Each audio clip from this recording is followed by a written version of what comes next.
Curtin. Thank you, Deputy Speaker. This is an omnibus bill addressing a wide range of topics, and I won't address all schedules, but I do want to draw attention and speak to a few of the changes. Firstly, Schedule 1, build-to-rent developments.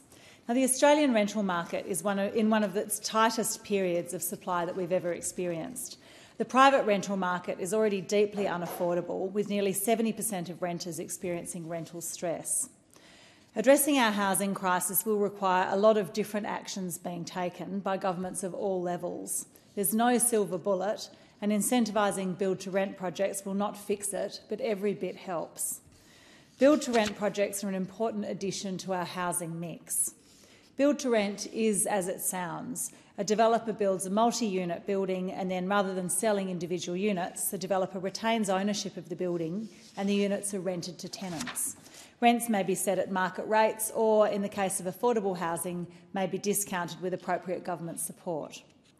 Now, the figures are debated, but in Australia the build-to-rent sector is somewhere between only 0.2%, according to the Property Council, and 3%, according to REWA, of the housing market.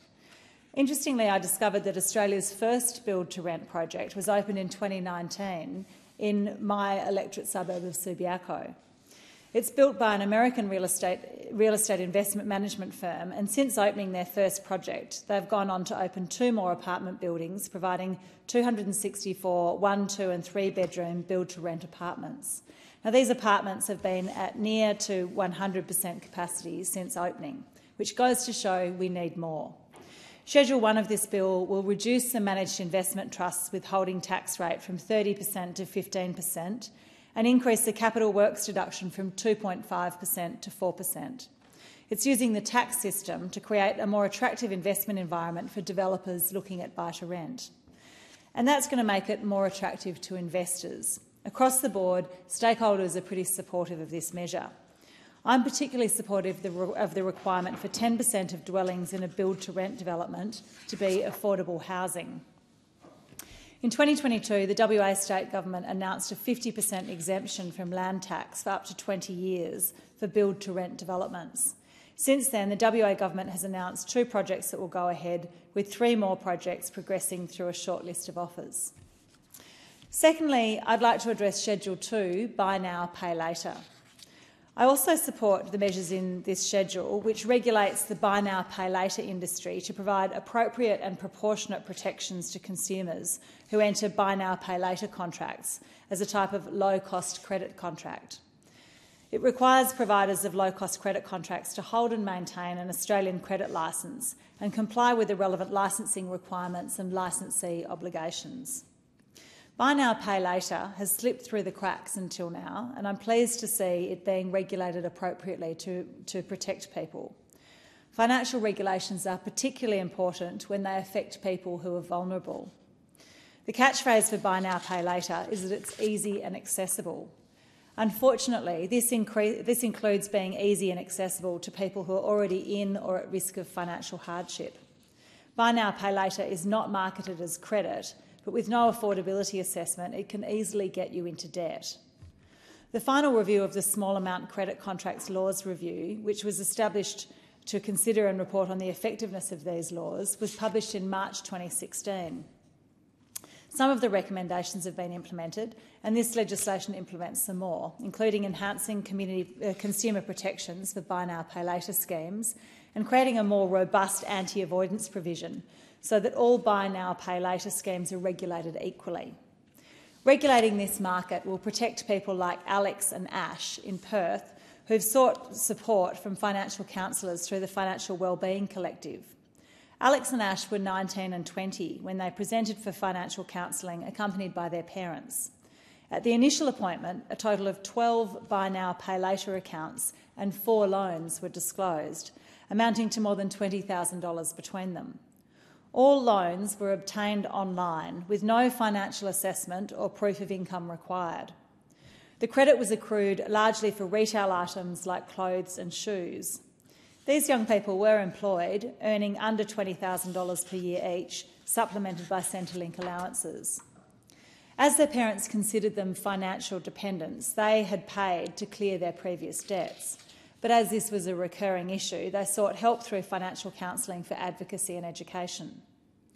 All buy now, pay later providers insisted on repayment arrangements, with some matters having to be escalated to internal dispute resolution. The financial counsellor revisited the budget based on the repayments. With the repayments, their expenses exceeded their fortnightly income. These young people were fortunate to be supported by their parents who would cover the cost of food and housing. Now, while this was just a learning experience for these young people, it's also an example of the consequences of easily accessible credit online. This is just one of many stories. Data from the Financial Wellbeing Collective for the last 12 months in Perth shows that 47% of buy now, pay later users were on government benefits. 60% of users were earning under $60,000 and 30% were not in the labour force. Many of these clients presented for financial counselling as they were struggling to maintain their household budgets with rising cost of living. They were on a low, restricted or inadequate income, and many were impacted by mental health as well. Financial counsellors and financial coaches from the collective shared some of their concerns about buy now, pay later. Buy now, pay later services are used to supplement insufficient income. Many clients report purchasing gift cards from buy now, pay later providers to purchase essential items including food and petrol.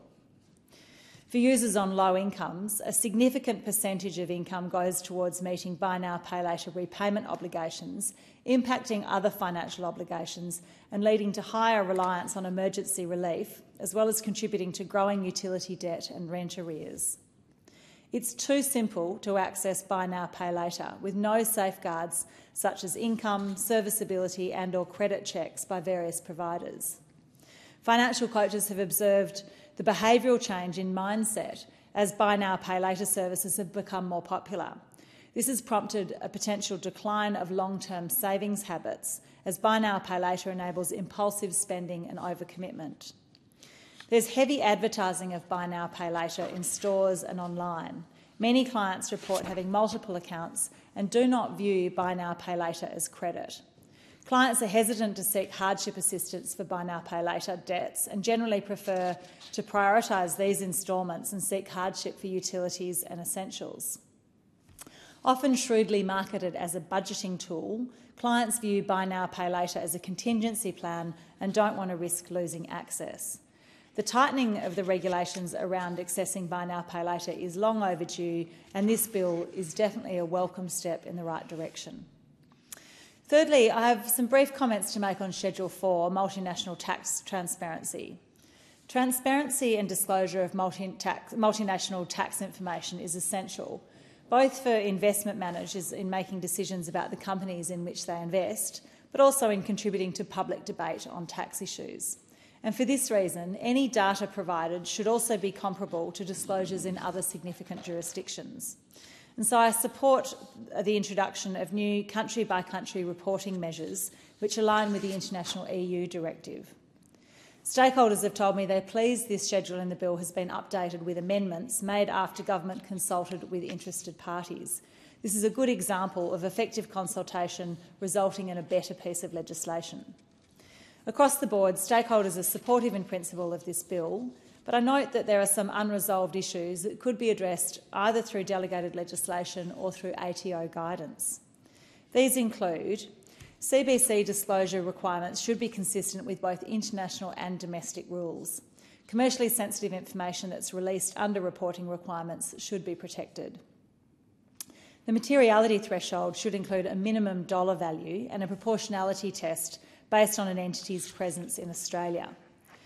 And thirdly, clarity is needed on the administrative aspects of this proposed measure regarding how to submit information to the Commissioner, what constitutes a material error, and requires proactive engagement from the ATO. I urge the government to consider these issues when they're drafting implementation regulations. I also recommend that the government conduct a review of the legislation a year after implementation to address any operational issues if they arise. And finally, I want to speak to Schedule 7, the $20,000 instant asset write-off for small business entities. Small businesses serve as the engines of innovation and economic vitality in Australia.